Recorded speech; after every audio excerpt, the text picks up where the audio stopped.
Isaac reached this major milestone. I remember when first talking to Isaac about this project when John had started it, and I was looking for a student at that point to get involved with it, and so talked to Isaac about body shape and health, and it resonated with him, and it made a lot of sense because he's a serious fitness buff himself, working out regularly, and so he's someone who can personally speak to the importance of moving beyond BMI as a metric when a lot of your body weight is concentrated in muscle instead of fat, as I know it is for Isaac. So Isaac combined his brains and brawn to complete a really nice body work around body composition estimation from 3D scanning.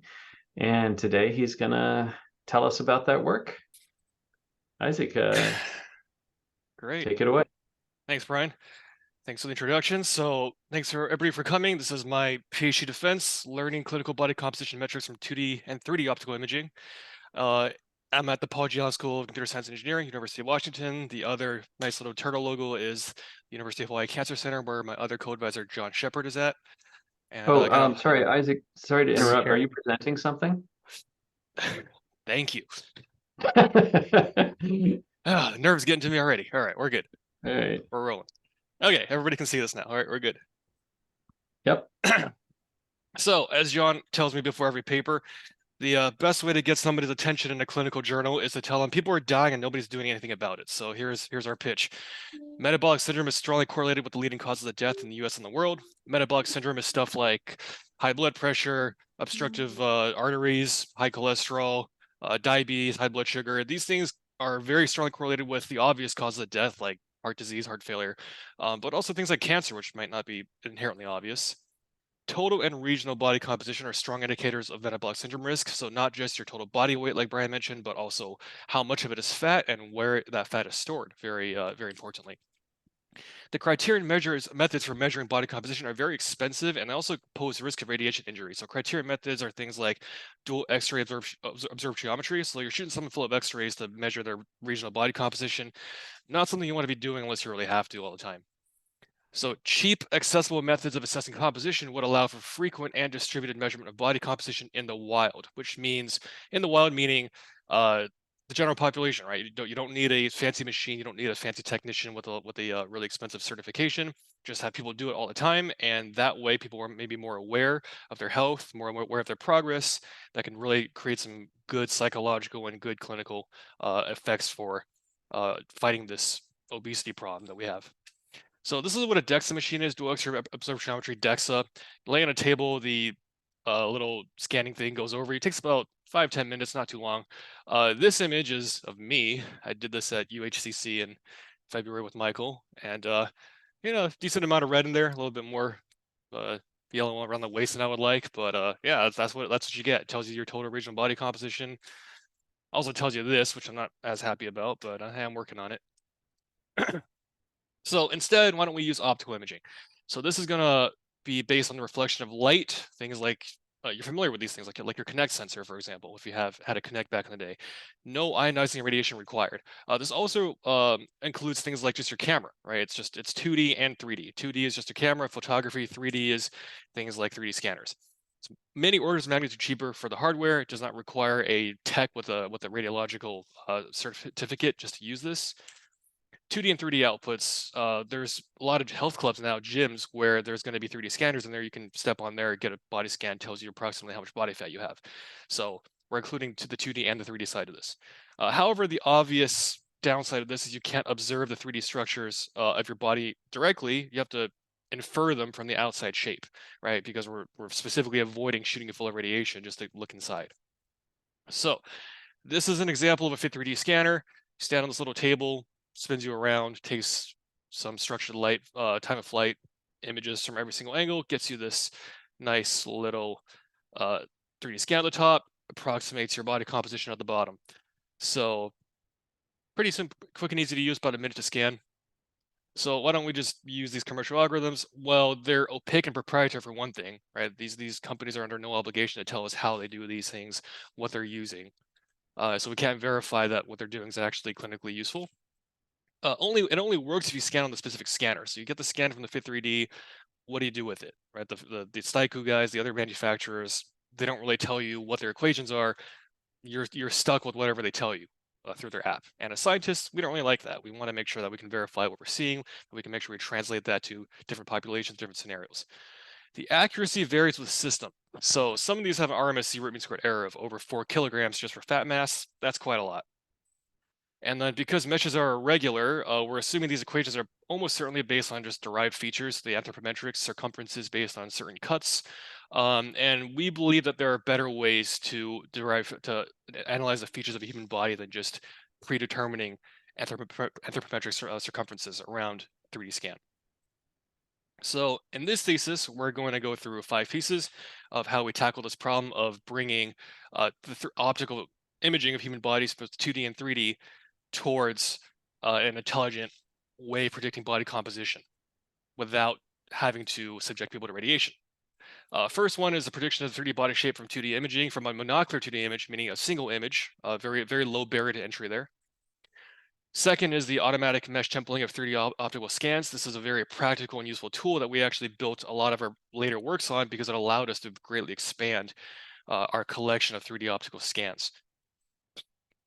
3 is the 3D optical shape and body composition of the pediatric population, so ages 5 to 17, very similar to 2, but we did the first application of unsupervised learning to kids 5 to 17 and learn about body composition in that population, and when previously we only did adults. D, we did a systematic literature review of the 3D body, 3D human shape deep autoencoders because now we're trying to transition away from linear models. We're going to talk a lot about linear regression and principal component analysis in the first 3 chapters. We want to now start asking, hey, we have all these deep networks, deep autoencoders. Can we do better than linear methods? And then E, now we're actually going to apply one of these autoencoders to human body composition estimation, extending the work of a previous author, and now adding our data and our methods and a nonlinear regression to estimate body composition from those optical scans.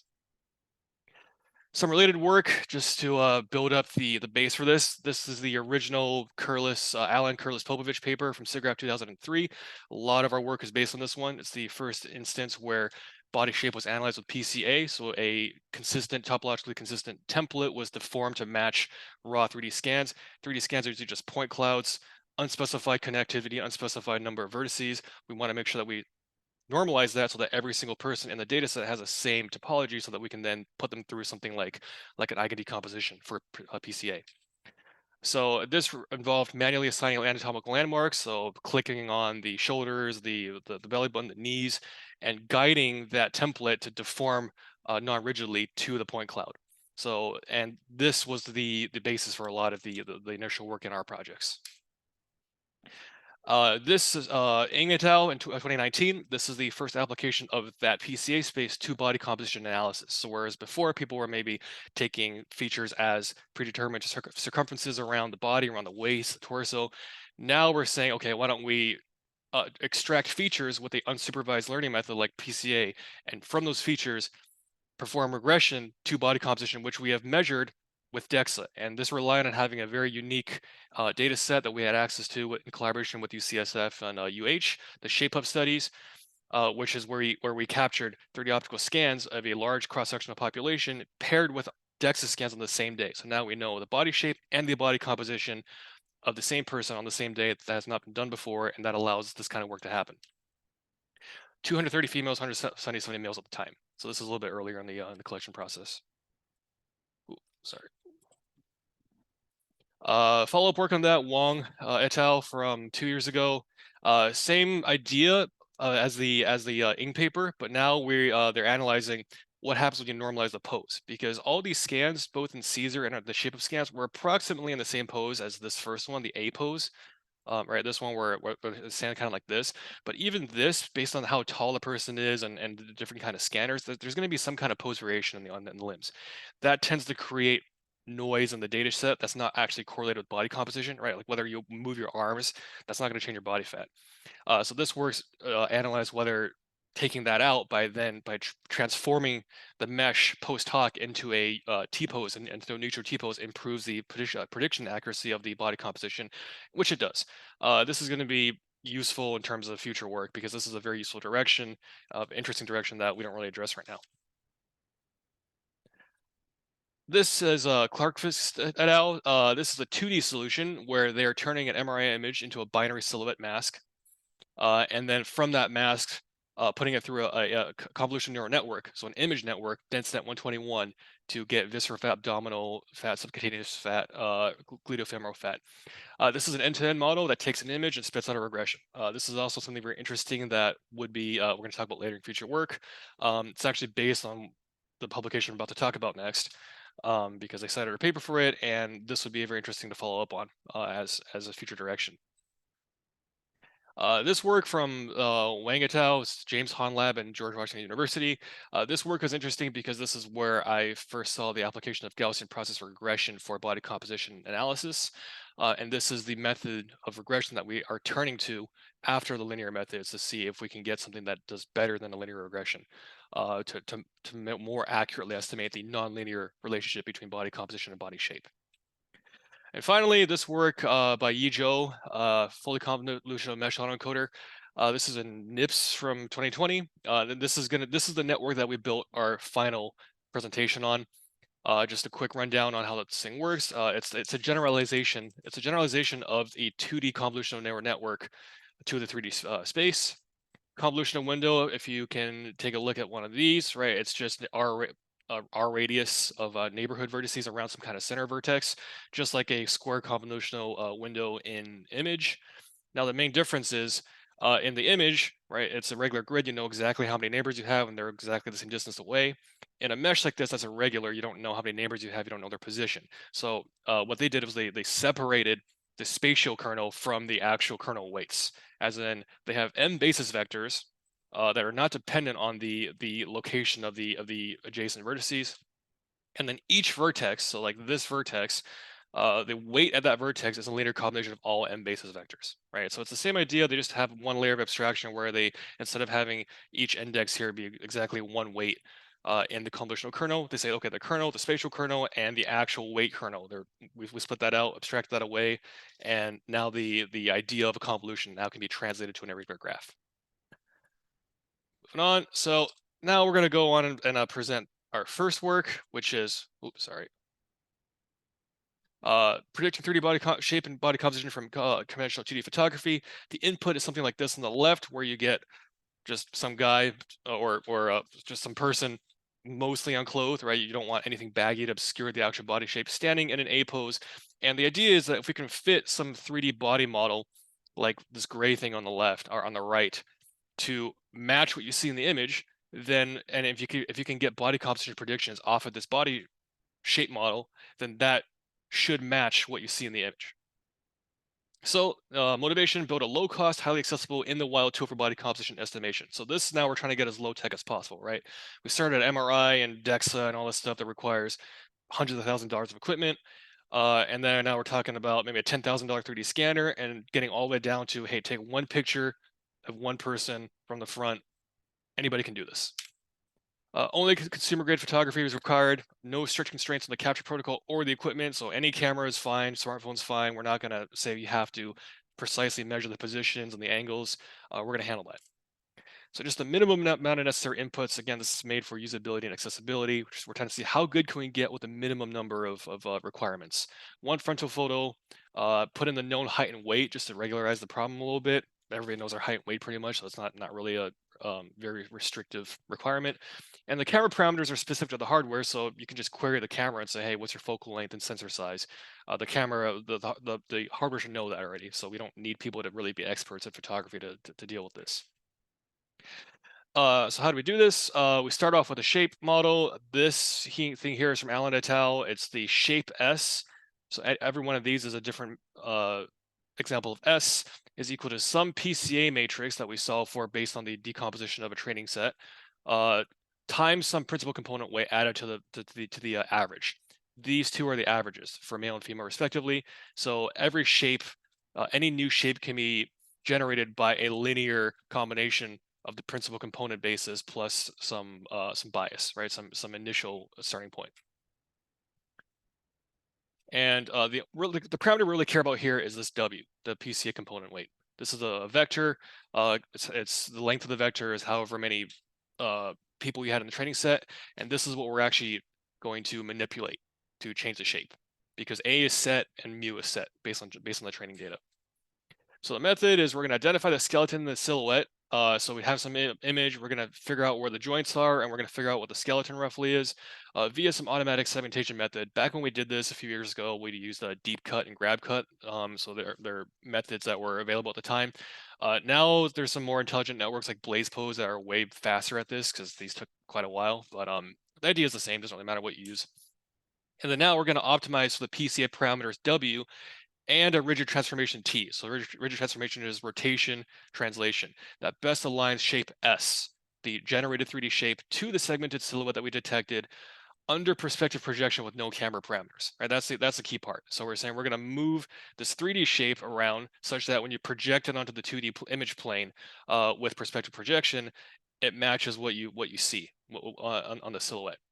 And this T is really important because this is what allows us to tell people, hey, we don't need to really be precise on where you're holding the camera because we're going to take care of that for you, right? The rotation and the translation, you can move the camera around a little bit, it'll be fine.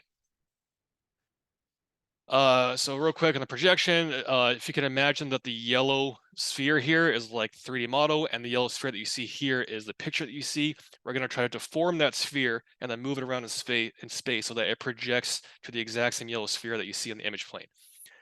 We don't want what we see on the right because that's orthographic projection where everything just goes in straight lines to the image plane. That's not realistic. It's not a realistic optical model of what actually happens. So if you do that, you're going to get really bad distortions, and we don't want to deal with that. But the issue is if you have perspective projection, you get some really ugly math as a result, right? You have this now. This is going to be our energy function that we minimize. The energy function as a parameterized by PCA, weights, W, and rigid transformation parameters. So that's rotation, translation, T. Especially those rotation parameters, it makes the problem pretty nonlinear. And you get this giant ugly equation that's kind of a nightmare for calculus. So instead of trying to solve this, we just we initialize it based on the known height and weight to some reasonable spot, and we put it into a gradient descent algorithm with nonlinear optimization like series. This is a visualization of how we constructed some of these error terms. This is the energy term for the silhouette, so it's the distance between some boundary condition, or the boundary of the silhouette here, this green part, and the projected. This pi is the perspective projection of the transformed, or the rotated and translated shape, PCA shape parameterized by W. Right? That's all that is. It's just a bunch of terms there, but it's exactly what we just talked about. For joints, it's the same thing, except for these specific joint vertices. That's just to try to get some anatomical regularity, so that you know that knees are going to knees and shoulders are going to shoulders. And then from there, once we have the shape, well, the shape isn't really what we care about in the end. What we really care about is what's the body composition of this person. So once we have W, we can then take that W, put it through a linear regression matrix, and get out percent fat, leg fat, visceral fat, et cetera, et cetera. And that regression matrix we've already learned ahead of time based on the training data, because we have, again, for the PCA space, when we built that A matrix PCA space, we have PCA basis, and then we can regress that to the DEXA measurements of the exact same PCA training shapes that we captured in 3DO space. So this is a table of some of our results. The important thing is that this is the Ng et al. Previous work that we showed, where they were able to predict body composition off the principal components. And these are our results, and we see that even though we only had 2D information, while we're fitting a 3D shape to a 2D silhouette, we get pretty similar R-squareds in a lot of cases. So we're doing pretty good on this, even though we did not have as much data as they did, or as much information as they did. And this is just a matrix showing some examples of test subjects, initialization, final, compared to their scans with some of their percent fat values on the right. Okay. So moving on, second work was the device agnostic shape model for automated body composition from 3D optical scans. So this is the part where we are trying to now generalize the 3D. So we're going from 2D to 3D, right? We want a method that can generalized to not just one scan. So this thing on the left here is a Fit 3D scan that we predicted, and this thing on the right here was something else that went in, right, like a Staiku scan. And because the different scanners have slight variations in pose, if you don't include that in your training space, you get problems like this because it doesn't know how to model even slight variations in the pose. So the motivation, learning on 3DO scan inputs was really heavily bottlenecked by the manual creation requirements. If you remember back on the Allen et al. Paper, everything that we've done so far was based on that manual landmarking method, where somebody had to click on every single one of these dots on a 3D scan to really identify the anatomical correspondences and warp a closed watertight manifold mesh to it. And that took a lot of time. When you have like 1,000 meshes, it takes a while. And also the existing work on all the mesh processing, it focused all the labor on one scanner, which is Fit 3D. And then if you try to put some other scanner output through that, right? If you try to take a Staiku mesh and you did all that work and then you put it through that mesh, the PCA space, you get that really messy result we saw because it's not able to handle all the pose variation. So there's a practical need to get an automated pipeline to process all the meshes we have. We had way more meshes, we had way more data than we had the labor to process, right? We wanted to make sure that we're not bottlenecking on just clicking. And then we also wanted a model that could predict body composition that is compatible with all the scanners that we have now, as well as potentially all the scanners that we can have in the future. So it include things like a smartphone scan, like a Connect. We want to just be future proof. We don't want to be restricting these things to a Fit 3D scan or a Staiku scanner, right? This needs to be agnostic to the scanner, and it needs to work for everybody. Sorry, my key keeps on coming off. All right. So method. So we're going to initialize 6 PCA models, each with a manually annotated template fits. So this is just like before. We have to start somewhere, so we bootstrap it by getting 70 meshes from each of the 3 scanners for each of the 2 sexes, and we're going to do the clicking. Right? We just have to start somewhere with that. And now we have a PCA model. With the bootstrap model, we're going to automatically deform that PCA shape, like we showed in the previous chapter, to fit roughly to the 3DO scan that we're observing, the point cloud that's coming off the 3D scanner.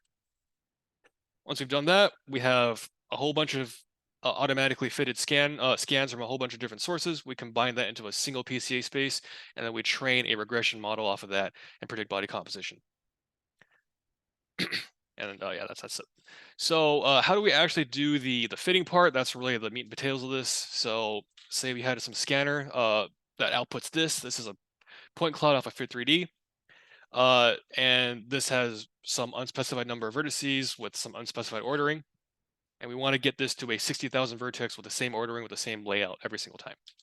So we're going to start with some initial model like this, initialized based on the known height and weight.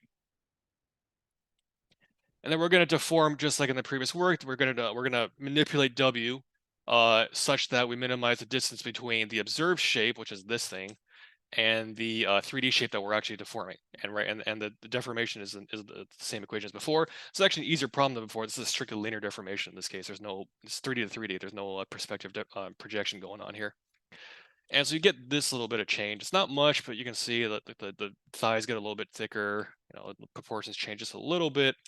But that's all you need. You just need to get close enough, right? You just need to get the arms to the arms, the legs to the legs, the chest to the chest, so that we can then execute a non-rigid surface-to-surface deformation from the Allen et al. Paper. And now this gets it pretty much exactly to what you saw in the 3D scan compared to the actual input.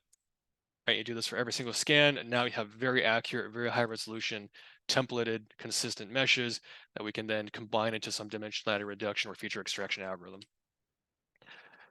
So this is the same thing I just showed you, but this is the figure that went in the paper because you can't do animations in the paper. So, but I picked these subjects because they were exceptionally tall or exceptionally large, so you can really see how at each step there's the changes to the body structure to where you have to get from this mean shape, you have to make this person a lot taller, a lot bigger, to roughly align, do a little bit of deformation, roughly align, and now we do that refined surface-to-surface alignment, and you get something that's very close to the original scan. This is the same person on 4 different scanners. You can see how the arms and the feet just are a little bit different. You can spread pretty much the same person, right? But this shows the robustness of different scanners now, right? We can now fit somebody to 4 different scanners, and then we can get their body composition predictions off those scanners. Body comp predictions, same as before, just some selected ones. We're doing pretty good on lean mass, fat mass, visceral fat.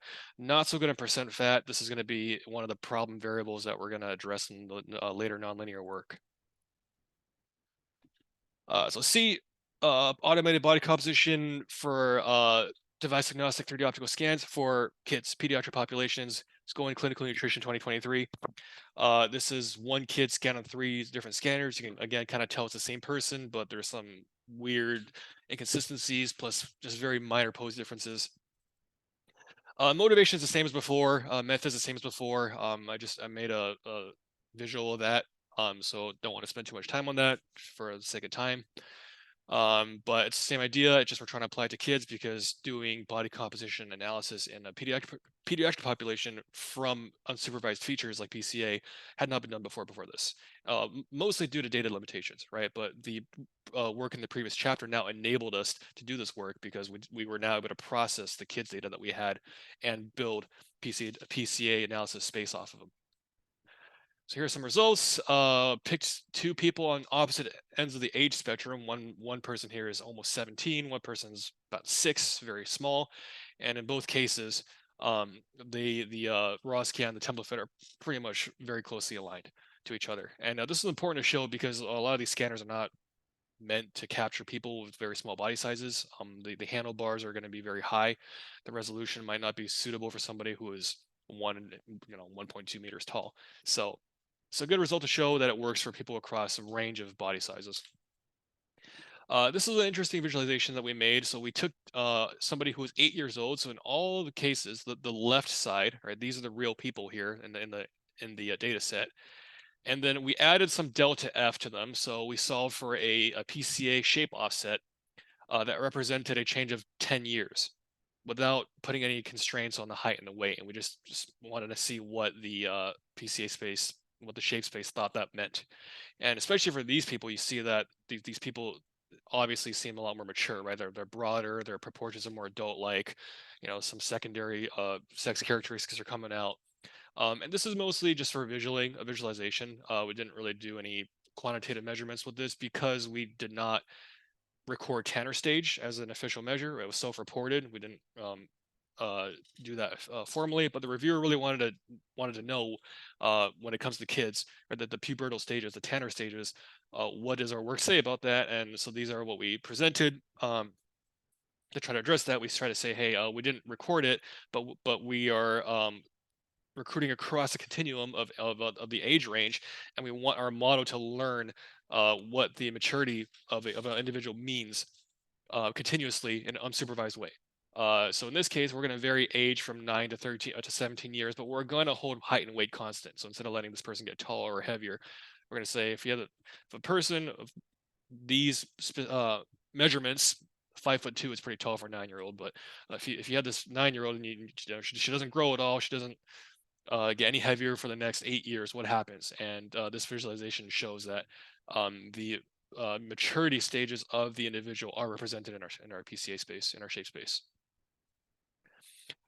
Made some bland element plots here just to show the consistency of our method across the different body composition measurements for fat mass, lean mass, visceral fat. So we don't want to see any skew on this, right? Because if we had significant outliers on one end or the other, then it means that our method is performing worse for skinny people versus heavier people and vice versa. And we don't see that. So this is just to show that across the range of the very wide range of body variation, right? People who are very tiny, 6 years old, to people who are basically adults, 17 years old, the method works pretty well for body composition prediction.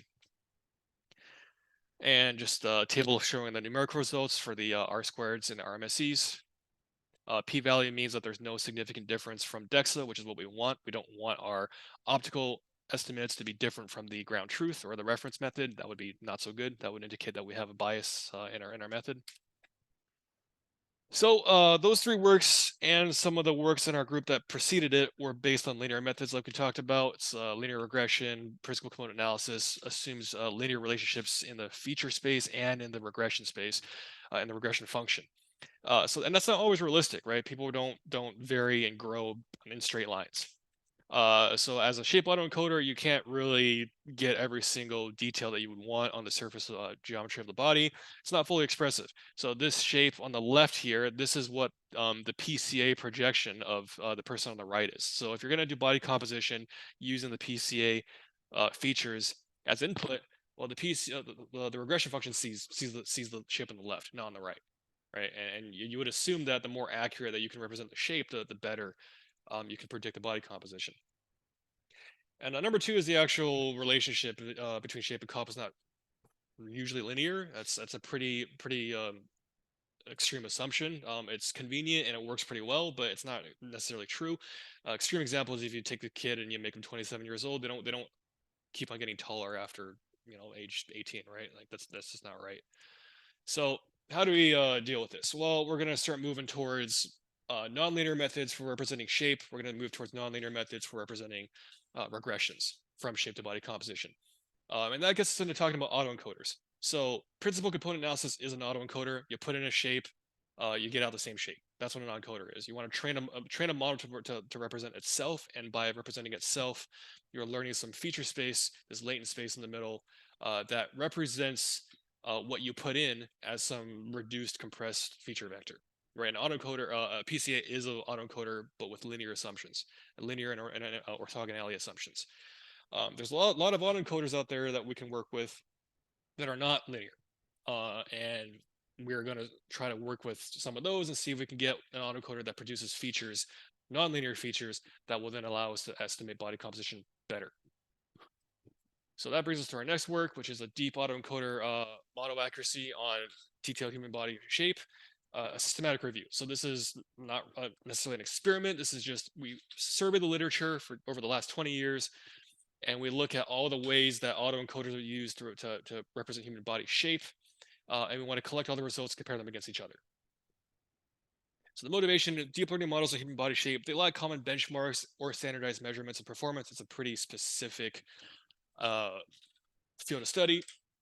And for us, why do we care? Well, it's beneficial for us to know what's been going on in human 3D human shape learning, to identify the state-of-the-art methods that may improve upon PCA in our application.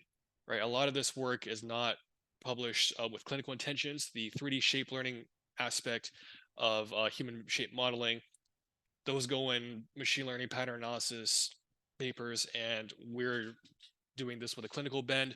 We got to cross over and look at the original sources in the computer science literature to figure out what people are doing for deep learning and see if we can pull something from that side to apply to our problem.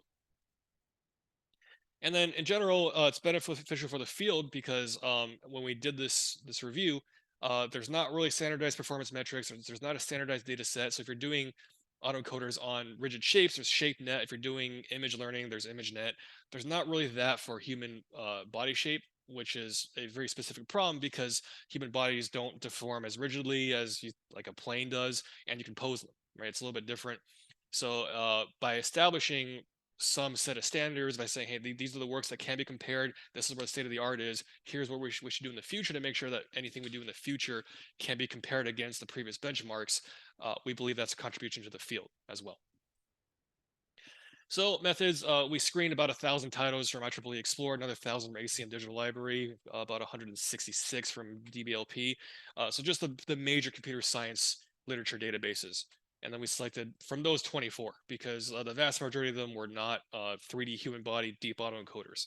All right, it's like there are things like predicting shape from images. And so it's not a whole lot, but all these works are pretty much in the last 5 years. So we covered 20 years, but from 2018 to 2023, that's pretty much when all this stuff happened. We identified 5 categories of network architectures that classify the surveyed works. So we're just trying to bin these into roughly based on how they're implemented and what they do, bin them into their separate categories so that we can have a broader understanding of what the state of the field is, what people are using to make this happen, or what kind of deep networks people are using to model human body shape. And then we could, the important part is we compiled quantitative comparisons of the reconstruction accuracy between the works were available because some of them did not report the accuracy. There's no quantitative results. We don't know how good they are. Normalized by a compression ratio that we defined called the RCQ. RCQ is just the error, the mean absolute error divided by the 1 minus compression ratio. Compression ratio is a number of input features, like the number of input vertices, over the it's a number of compressed vertices, so the number of final features divided by the number of input vertices. The reason we do this is because if you just define the autoencoder as the identity function, right? The autoencoder is lossless; it has zero error, but it also doesn't do anything in terms of learning the features. So we're essentially penalizing people for having low compression ratios. So like in this between 0 and 20%, this normalization factor is basically 1. As you get higher and higher, right, it gets much larger. In practice, most of these works are having compression ratios of 1% or less, so this normalization actually didn't really do anything.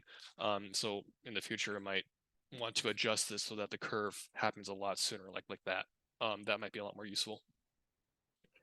So this is the graph of all the works that we picked out, color-coded by their different architecture methods, sorted by their reconstruction accuracies, right? And we see that these fully connected works at the bottom have the lowest, going all the way up to some 20 millimeters of reconstruction accuracy.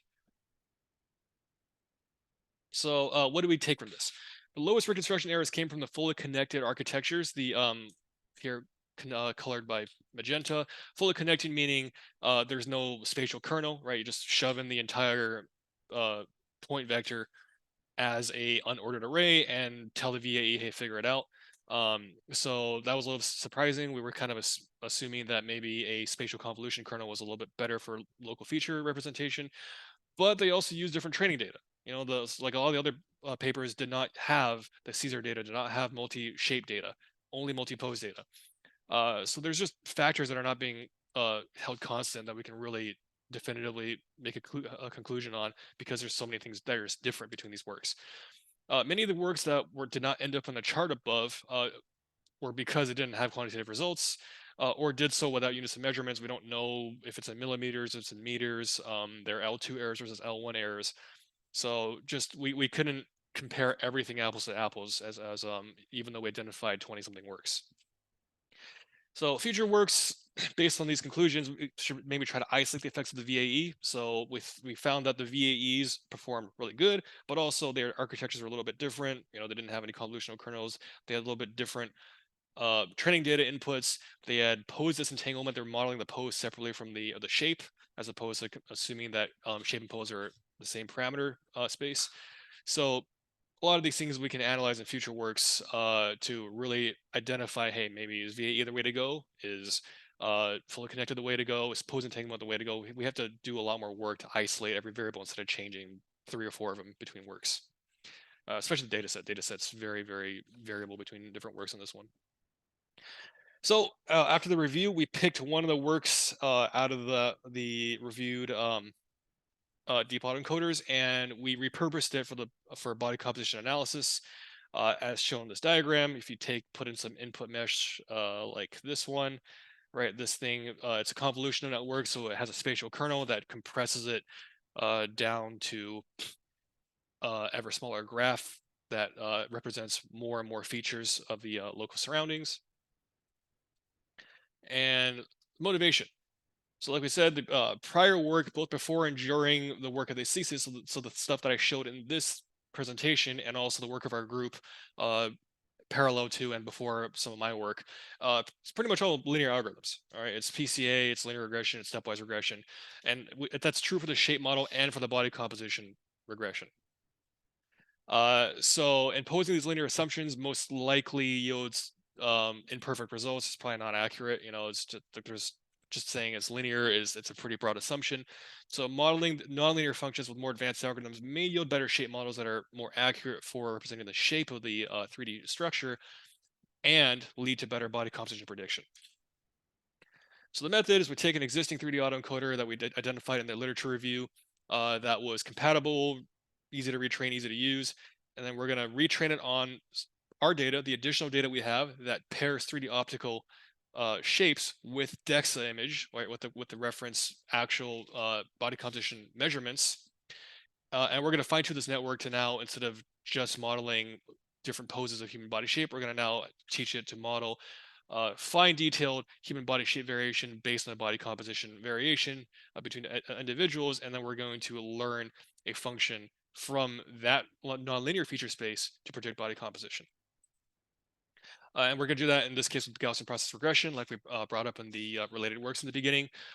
We found that this is a very effective way, a very effective nonlinear method to predict body composition from shape features. And this takes the place of the linear regression, the ordinary least squares, OLS, that we had in the previous works. And then we decided at some point, this originally was just a results paper saying, hey, look how great this deep network is, but we wanted to know systematically dig out what is the marginal contribution of every one of these methods, right? How much better is GPR from OLS? How much better is the 3D autoencoder features than the linear features? So we really turned this into a pretty comprehensive and systematic ablation study where we just changed one variable at a time and saw what it did to the values. So the methods, 3D architecture here from Joe et al. 2021. It's a graph convolutional autoencoder. And we just took that, we modified some of the hyperparameters, modified some of the layers, and we just retrained it in our data. But to do that, we had to make our data compatible with some of the existing data that that network was pre-trained on. Because the idea is that we only have about 4,000 meshes. That's not a whole lot to train 3D autoencoders on. So we want to start the autoencoder on where the previous work on where Joe et al. Left off, training on the dFAUS data set, and then continue that from there. So it's not starting from scratch, right? But to do that, we had to convert all our data to that simple topology with the 6,890 vertices. And this diagram shows how we did it. Details are on the paper. Don't want to spend too much time talking about that, but we start with some scan on the left with holes and unorganized data vertice structure like we talked about, convert it to a 60K mesh with the work that we showed in part B. And then from here, we're going to convert this. We're just going to map it to the 6890 vertex one on the far right. So this is what goes into the autoencoder. Every single mesh that we have, 4,286 of them, they get converted to that format. So it shows what happens when we fine tune this on the pre-train. This column is the network pretty much as as written by the original authors, and then we're going to then add 400 epochs of fine tuning with our custom data on it, and you can see that the reconstruction error falls dramatically. And then we're going to, from the feature space of the autoencoder, we're going to use Gaussian process regression, and Gaussian process regression is predicting the probability distribution of some return variable y condition on the observed feature vector x and all previous training pairs x prime y prime. Right, it's just a conditional distribution assumed to be a Gaussian, and you can see how this is better than linear regression, because a linear regression would just fit this green line, which is not so good. But the true function here, which is the dotted red line, can be much better approximated with something like a GPR. And this is what we're trying to go for. This is why we switched over from a linear regression. So then we want to ask, what is the specific marginal contribution of each nonlinear algorithm to the accuracy relative to the linear baseline? So that requires us to train a whole bunch of different models and change exactly one variable at a time. Principal component analysis with the linear regression, PCA with the Gaussian process regression, and then the autoencoder with the Gaussian process regression. And then we're going to compare the 3D reconstruction error and the precision accuracy of body composition prediction for all of these. So this is the 3D reconstruction error. It's pretty comparable at the lower model sizes. We did this for multiple model sizes just to see what the effect of the parameter space was going to be. At the very highest model size, PC actually does better. So that suggests that for the 3D autoencoder, the larger model size, they're not learning as many useful features, whereas PCA, because all features are guaranteed to be orthogonal to each other, you're probably getting more useful features as you get further and further down to the model, into the parameter count. So that was interesting to see. This is the RMSE, the root mean squared error of body composition prediction for males and females, normalized by the linear baseline. Right, so here we just want to see, is the error lower than 100%, which is the fully linear method for these permutations? And in general, the answer is yes. The only exception here was this female arm lean thing here for this particular permutation. But in general, yes, we determined that the GPR was better than the OLS, right? Just GPR as generally as a whole was better than OLS. The 3D AE was not necessarily better. It was better for males, but it wasn't telling us more on females than just PCA or even just throwing in the original mesh, right, without any kind of feature extraction, which is what that green bar is. Sorry, we're starting to run out of time, so when I try to get through these last couple slides. This is the precision. The important thing is that the precision of the nonlinear methods, which is these are sorted by order, it's higher than all the precision of the previous work, and that's really important because the precision of the previous work in the past was not super good, but now we're actually pretty much, like you see 4.4 and 4.8, we're pretty much on par with the EXA now. So the nonlinear method is more accurate, but also it's more precise, meaning if you measure the same person over and over again, you're going to get the same result much more consistently. And so now that your result is more reliable, it's more trustworthy than it was before. And then this table just shows that our result as boxed is better than all the previous results that we've compiled based on linear methods. So this is currently the best thing that we have for predicting body composition off a 3D optical scan. And then future work, the things that we aren't dealing with. So pose disentangled pose neutral shape modeling prediction. Michael Wong's work dealt with this a little bit, where if you post hoc transform every single body shape from a loose A pose to a truly neutral T pose like this, he saw that you did see an increase in body composition prediction accuracy. None of this work, we in this work and all the work in our thesis, we did the opposite, which is instead of modeling the pose and transforming it, we just included more pose variation in the data set and asked the model to learn that and to learn to account for it in an unsupervised manner. But that does create noise in the shape model, right? That is creating geometric variation that has no correlation to body composition. So we do think that going with complete pose normalization would be probably better. And the good thing is, because I already went through the work of transforming all of our data that we have into a simple topology, the simple paper already defines skinning weights and joint locations for its mesh topology as a function of the geometry of the mesh vertices. So the scale, every single mesh that we have right now, it's actually compatible with this parameterization. We should be able to in-house be able to generate our own reposing formula so that we can turn all our scans into this T-pose. So that's an interesting direction of future work that would be pretty efficient to analyze based on the data that we have. And then lastly, an end-to-end deep network. So this goes back to the Clarkvist MRI segmentation paper that I showed.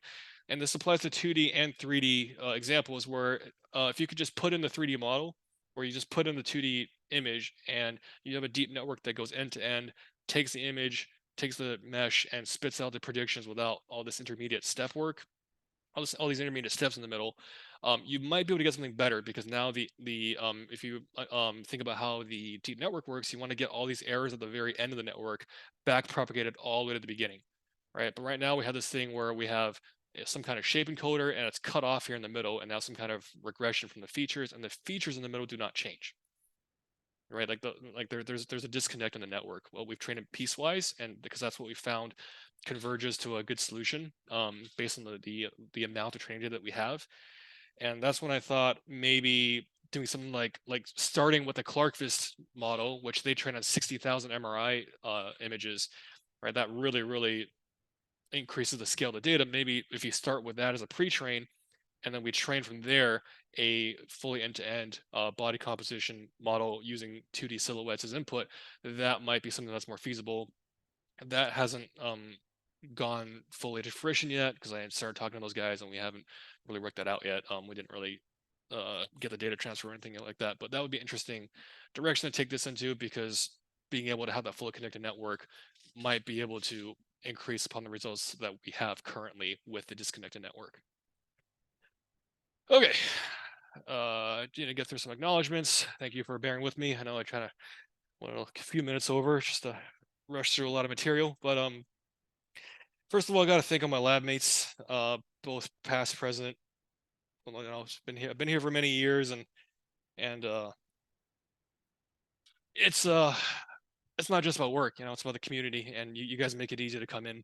come in and hang out and have a good time. And all the guys that I lifted weights with and ate food with and hung out with, shared ideas with, just thanks for making this place welcoming and enjoyable and inspiring to work in. And Michael, if you're here, you missed the long hair picture, so I took the liberty of putting you in here with the rest of us back in our long hair days.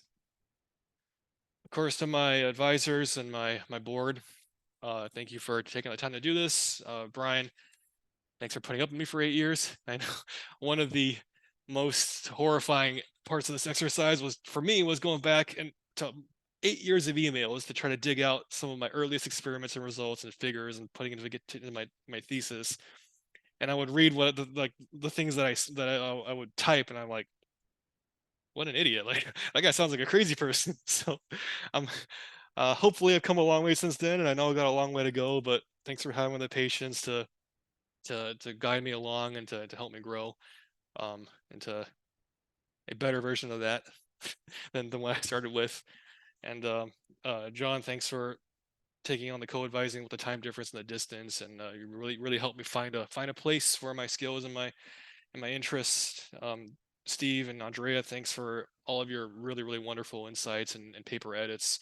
It's not super easy for a guy like me to be submitting to medical journals and to go toe to toe with all these MDs who want all these clinical responses. So your feedback was invaluable to getting all this work published, and I couldn't do it without you. And yeah, Linda, thanks for being here. Thanks for agreeing to be on my board and being the medical representation of CS and UW. Dr. Boris, thanks for giving me a place to make music, and especially this quarter, just really showing us things aren't, life's not to be taken for granted, and it's been a really special place to share 4 years of music with you. I need to take a minute really to thank I thank my current teachers. I really got to take a minute to thank all my past teachers, because I've been in school for 25 years. I've had more teachers than I can count, but I really got to shout out to, there's some specific people who taught me things that are more important than just the math or the chemistry or the vocabulary or the grammar, right? It's things about myself, things about life, about how to treat other people, about how to ask more of yourself, how to not quit, and sometimes just telling me to get my crap together and get my head out of my butt when I needed to hear it most. And I wouldn't have made it this far without you guys. So thank you. All my friends, the people that I competed with and worked out with and played football with and made music with. I came here for school, but you guys helped me make this place a home. It's been a long journey. So thank you for being with me every step of the way and for giving me encouragement and just giving me a way to have fun and enjoy the city. It's been a special place, and it feels like home now. So thank you. My family, my parents, my brothers, grandma,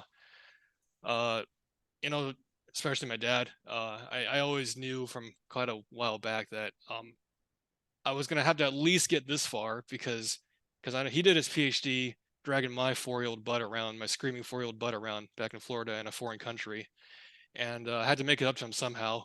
But and so I had to at least get this far and justify a sacrifice and follow his example. So thanks, Dad. Appreciate it. Hope you can forgive me. Lastly, I gotta thank Sarah. What can I say? Thanks for coming with me. After fresh out of Berkeley, she's been with me the entire time I've been here, and this story is our story. So thanks for being here, and thanks for sticking with me to the end, and hopefully for a lot longer after that. Thank you. All right, that's it. Questions, please. Well, Did you Thank you, Isaac. purposely put young pictures of us up so we would feel oh no, older? I think mine and John's were just from a week or two ago. No, yeah, I see zero difference. I see zero difference from all of you. Yeah, that was last week. Yeah, thank you for using those pictures. That's nice. Yeah, thank you, Isaac. I don't think I've heard the word "but" used so much in one thesis defense. So congratulations for pulling that off too. Anyway, so at this point, we do, if there are questions from the audience, now would be the time for that. Then we'll move to a closed session with the committee and Isaac. And then the committee will decide without Isaac the outcome, and then bring Isaac back after that. So for now, from the non-committee members of the audience, do we have any questions?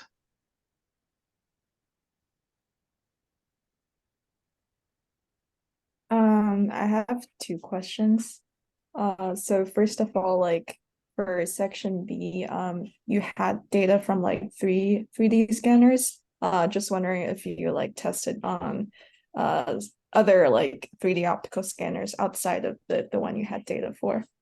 Yeah, we did actually. It was it was called a naked scanner. A little bit of an interesting way to interesting for the for viewers to see that. But yeah, we did. I think I didn't include the images for that because they ended up not looking as pretty as the three that we had. But we had and they were, I mean, they were worse. Like the prediction values were worse than these that we showed. They are in the paper. So they're reasonable. They're a little bit worse. So we did show, yeah, there's some drop off as expected, but it does reasonably well. And the more devices that we include, the more robustness and agnosticism we can expect going down the line. So yeah, that was included in the work. I see. And then in section 3, I forgot like which table it was, but I just noticed that the female p-value was like significantly higher than the male p-values. Yeah. I'm not really sure why that's the case. In general, it's just we want the p-value to be high, so it's kind of just, is it significantly different or not? Right? If the p-value was low, so below 0.0, well, in this case would be like below 0.004, then we would conclude that there is a statistically significant bias of our method relative to DEXA. There's a difference in the means between our predictions and DEXA, and that's actually not good. Usually people want a significant difference. We don't want that. All right, that would indicate there's a problem. Or at least there's a bias. Okay, thanks.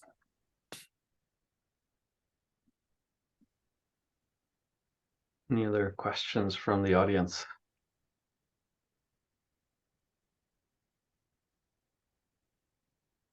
All right. With that, we could move toward the closed session with just the committee and Isaac. Thanks for coming, everyone.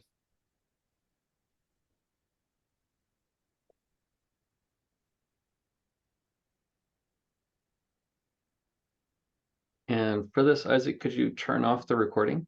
Oh yeah. Let me do that.